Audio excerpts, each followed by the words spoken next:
Osaka and I'm like kind of lost. I left the train station, went through an underpass, and now I'm back at the train station. I don't know how that works, but eventually I'll find my hotel, right? Right? Okay, I made it to my hotel. It's beautiful. And it's still cheaper than the first hotel I stayed in. I can't go to my room yet, so I dropped off my stuff. And I'm gonna do what I do every time I go somewhere new. Go to the Pokemon Center. Because honestly, why wouldn't I? Pokemon has been my comfort thing and will always be that comfort thing to me. Little did I know, Osaka actually has 2 Pokemon centers. I was staying in the Namba district of Osaka, so I went to the closest one I could find. It had a lot of the same merchandise the other Pokemon centers had, unsurprisingly, but right next to it is one of the Pokemon cafes. I unfortunately didn't know that, nor have a reservation, so I couldn't dine there, but I could still shop at the little gift shop. I also did happen to attend right as Pikachu came out and sang with the crowd, so it was like I was there, right? Anyway, after that, a storm started to roll in, so I headed back to my hotel to rest. Now, a quick shout out to this video sponsor, DistroKid. DistroKid is one of the leading and best music distributors on the market, helping artists like you and me get our music up on platforms like TikTok, Spotify, and Apple Music. A longtime supporter of this channel and the distributor I chose when I dropped my latest track, The Story I've Waited to Tell, DistroKid lets you distribute as much music as you want without breaking the bank. Depending on which of DistroKid's 3 membership plans you decide is the best fit for you, you'll also get access to a gigantic library of additional features aimed at helping you grow, promote, and manage your career. One vital tool DistroKid offers is called Splits. Splits is where you can make sure that your collaborators get paid. Music oftentimes involves multiple people, so what's nice about this feature is DistroKid pays your collaborators directly, meaning you don't really have to do much when your royalties start coming in. Simply pick which release you want to add splits to and start adding your collaborators. You can even add people who aren't on DistroKid, making this super handy. So use my special VIP link to save yourself 7% on your first year's membership with DistroKid. Link is in the description.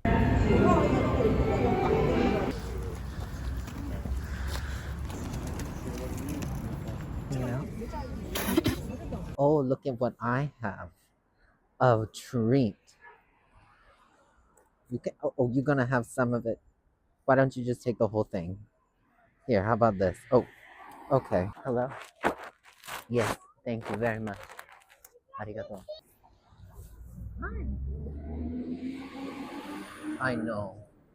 Are you looking for a Scooby snack? Oh, okay. Would you like? There you go. Genki? Genki desu ka? Ah, arigato, arigato. Oh, kawaii ne. What? Ow! Don't buck me. Okay, we're done. That was rude. Here I am at Nara Park. And I mean, this is so cool. This is an experience you can't get, at least where I'm from. I'd say that this is wild, but like it's literally wildlife. Hi. Would you like a treat? Oh, do you want it? Arigato. There you go. Do you want another one? Just a small one, okay? There you go. It would appear that I have some friends. Oh, arigato. Thank you. Okay. Okay. Yes, I know. You're very good at bucking people. You too? Oh, arigato. Thank you. Okay. Arigato. Arigato. 本当にありがとうございます。はい。Okay. That's it. Okay. You are hungry. お腹が空いたの？お？ Okay. Oh. 手伝ってください。arigato. Okay, I think we're gonna say goodbye now.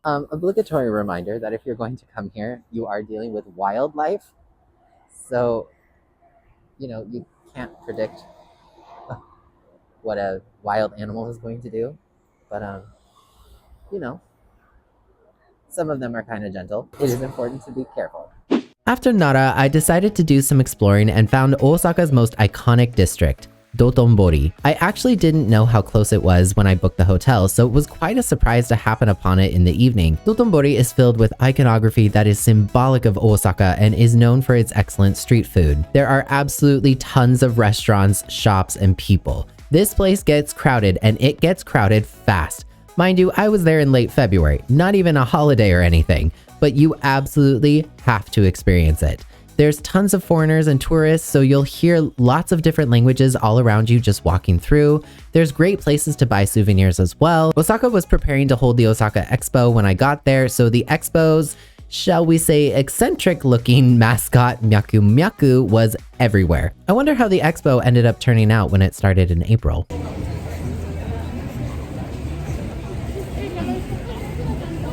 That's so good. That is so good. Well, it took me forever to find some street food I could have in Osaka, but I managed to find it. And it's really good. Needless to say, I will be back here. Dotonbori is pretty big. It also connects to a whole covered shopping district as well. The river that cuts through the district offers boat tours and is truly beautiful in the daytime or among the lights at night. You can also see the famous Glico sign, the Don Quixote that has a Ferris wheel at the top, and no, I did not ride it, thank you very much. Yokohama was high enough. But if you want to go to this Don Quixote, my advice is to go during the daytime because at night, you can barely move through it. It's so crowded. At first, it might not look so bad, but get to the staircase and good luck, Charlie. I definitely think you should still go, but yeah, during the day if you really want to see everything. Later on, I went to see another tourist trap, I mean iconic Osaka landmark, the Osaka Castle, but just FYI, it's a long way up when you're tired. Well, it started snowing. And I gotta say, it's really pretty. But it's also windy and cold.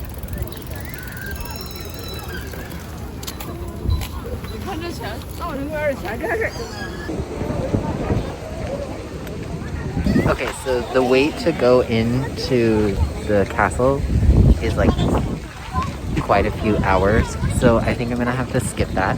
But look, I'm here. It's cool. So amazing to see up close after all these years. If you're looking to escape the snow and cold like I was, nearby there is a small shopping center with a couple places to grab a bite to eat or even a Tully's coffee to get something to warm you up. It's super cute, but I was getting tired and hungry and couldn't find really something that I could eat, so I called it an early day and went back to the hotel after my adventure in trying to find a grocery store. Hello! Today is February 22nd, and this is the first time that I have been able to have a kitchen. So I went to, well, I roundabout got lost, kind of found the supermarket. It may have found me. We're just gonna let that detail sort of, you know, sit there. I don't really know exactly what I'm going to make, but I got green onions, wasabi, some what I hope is microwave rice, black pepper, sesame oil, some bell peppers,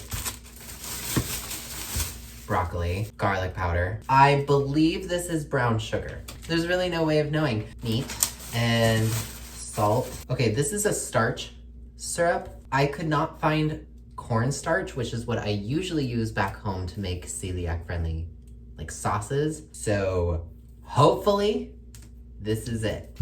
I'm going to attempt to try and cook things. I also got Pocari Sweat. Not sponsored, just, it's like Gatorade here. I've been doing so much walking, I kind of need some electrolytes, you know what I'm saying? They do have pots and pans here. I don't know how to use this stove. Dear guests, that doesn't tell me anything. Okay, you know what? I figured out today, I can figure this out by myself. I am an adult who can figure out things and problem solve. I don't need a man. Bro, What do we have? Okay, we got chopsticks. That's good. Is there a cutting board? There is not. And this drawer doesn't open. Okay, love that. And this opens. Yes, we established that that opens. What is in here? Cutting board. Found it. Oh, there is soap. And okay, I was worried I was gonna have to go back and get that. I am an adult. I just hate being one. I can do anything. Sure would be nice if I had a friend in this city, but I don't. So, let's do some cooking.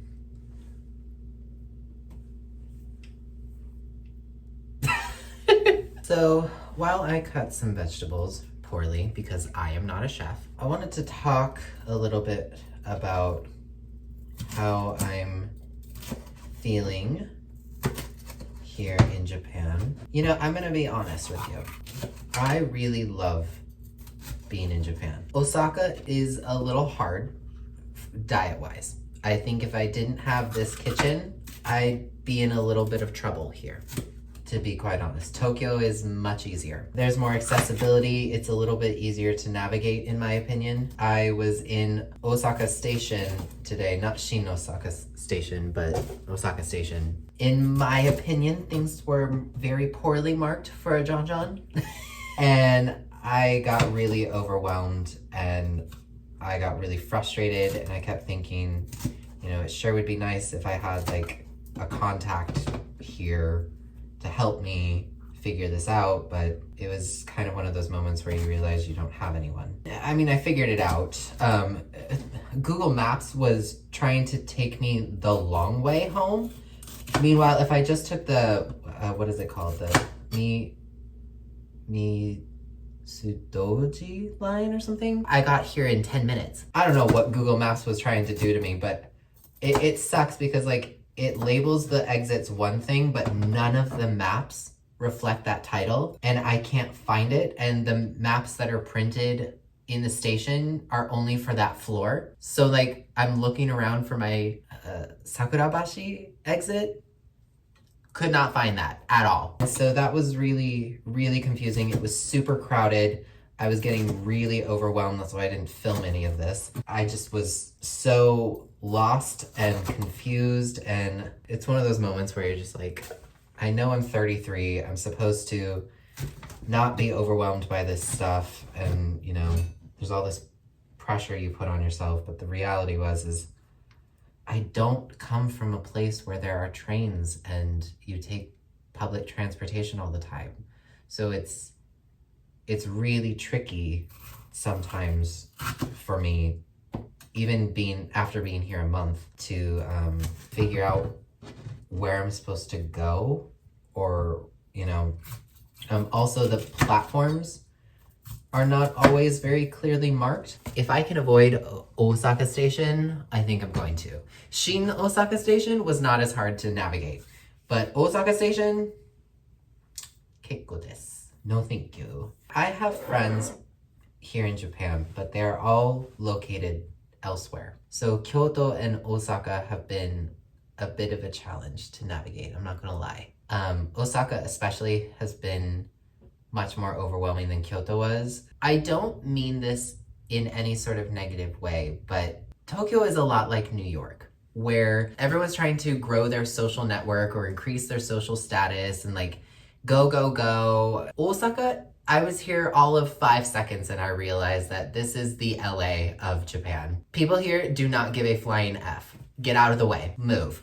I miss that transparent fakeness of the West Coast. You know, I spent a lot of time in LA when I was working on music. I got here and I was like, yeah, you know what? This feels familiar. I know this. That is in no way me trying to be offensive or anything. It is simply an observation from an outsider. In Tokyo, everybody's got something to prove. And here, nobody cares. Get out of the way.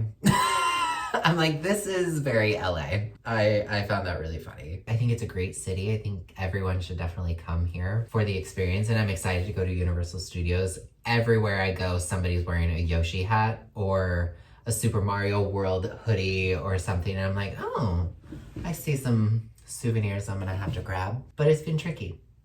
Alone. Remember, this is my first time traveling to a foreign country alone. Sometimes I wish I had a friend when I don't have one. I always figure it out. I made it back to my hotel. It would have been nice to maybe come here with people. Walking through Dotonbori, I see everybody taking photos with people, with their friends, with their family. And I'm here by myself, which is fun. I get to do whatever I want whenever I want, right? Sometimes I wish I had somebody to share happy moments with. Kinda hate sometimes being alone all the time. Nothing made that more apparent than when I went to Yokohama. I don't just mean somebody special.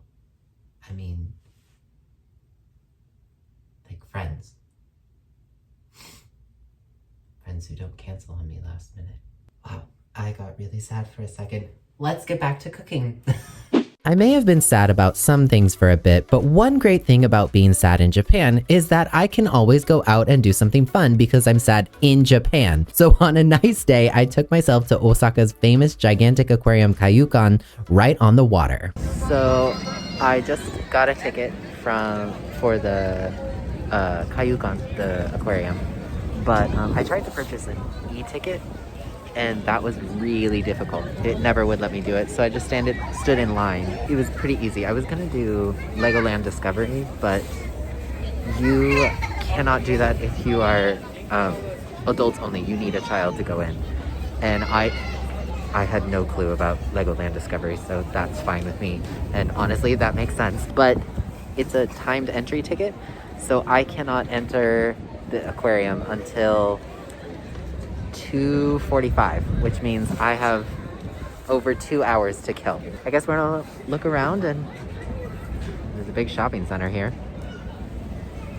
I guess I'll go there. Obviously, it was a nice day, so obviously I was not the only person who needed to kill some time before entering their desired attraction. The shopping center, which houses Legoland Discovery and yet another Ferris wheel, is a lot bigger than you might expect. It's filled with so many shops and restaurants. There's even an alleyway housing more traditional Japanese restaurants, which is really cool. I also saw a gigantic pirate ship sail by, which I didn't get a ticket to do because the timing just didn't work out, but it would have been an amazing day to set sail because God, that water looked beautiful. So I still have about an hour to kill until I can go into the aquarium. I'm not going on that, if I haven't made that clear. I'm not doing another Ferris wheel. Yokohama broke me. But it is a gorgeous day. A little windy, but we're by water, so what do you expect? I am at a tiny little park here. And yeah, just kind of chilling and killing some time until it's time to go. But, you know, it's really beautiful here in Osaka.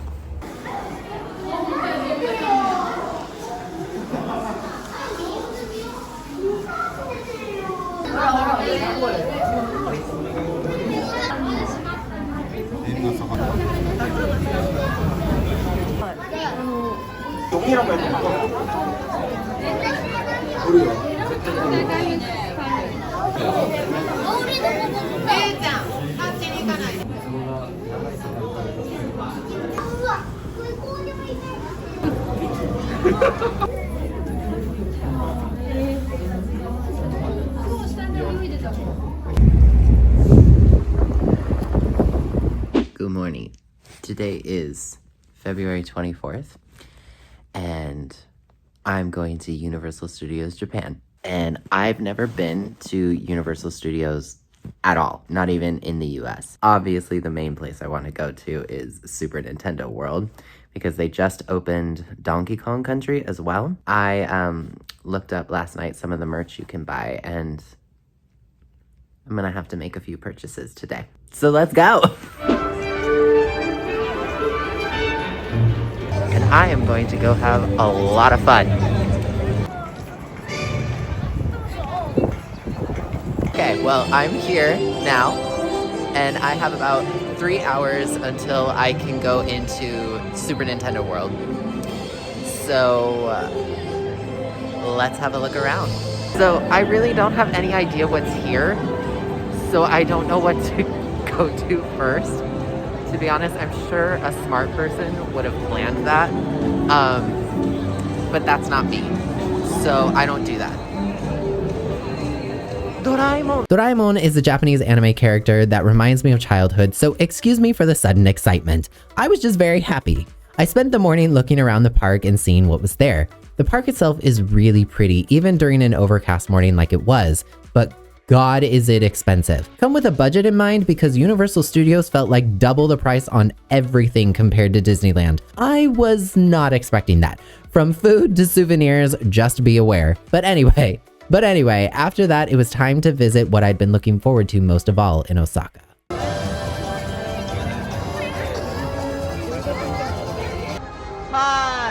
4, 3, 2, 1. Okay, finish!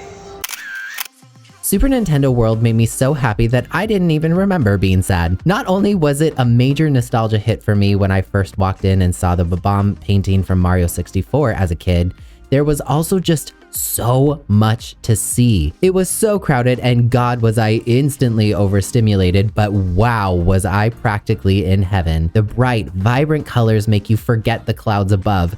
Hitting the question blocks with my Luigi band was silly and fun. The park is so interactive and everywhere you look there's something to see. I ducked into the Mario Kart shop to catch my breath and think about what I'd be purchasing on my way out and instantly saw a jacket and backpack that somehow left with me after my credit card slid into this weird machine. I don't know how that happened because I'm financially responsible, but whatever, they're mine now. I also got to visit the newly added Donkey Kong Country. Both Donkey Kong Country and Super Nintendo World are very, very tight. Neither park is very big. Donkey Kong Country especially is basically minecart madness, a place to get food, some interactive things, and a small shop, which is kind of a shame. There was no hope of me getting on minecart madness because the line was over 2 hours long, but man did it look fun. If I had another day at Universal, I probably would have waited, but you know what, it's okay. I got to see Mario and Luigi up close, and because I was a solo rider, I was able to skip a majority of the line to try the Mario Kart ride in Bowser's Castle, and that was so much fun. It did have to stop a couple times due to technical difficulties, but oh my god, you gotta do it if you have the chance. It's so fun. When I came out of the ride, the sky had cleared up and the sun came out, illuminating Nintendo World into a much more vibrant version of itself. I literally just stood there for a while, being present in the moment, taking it all in.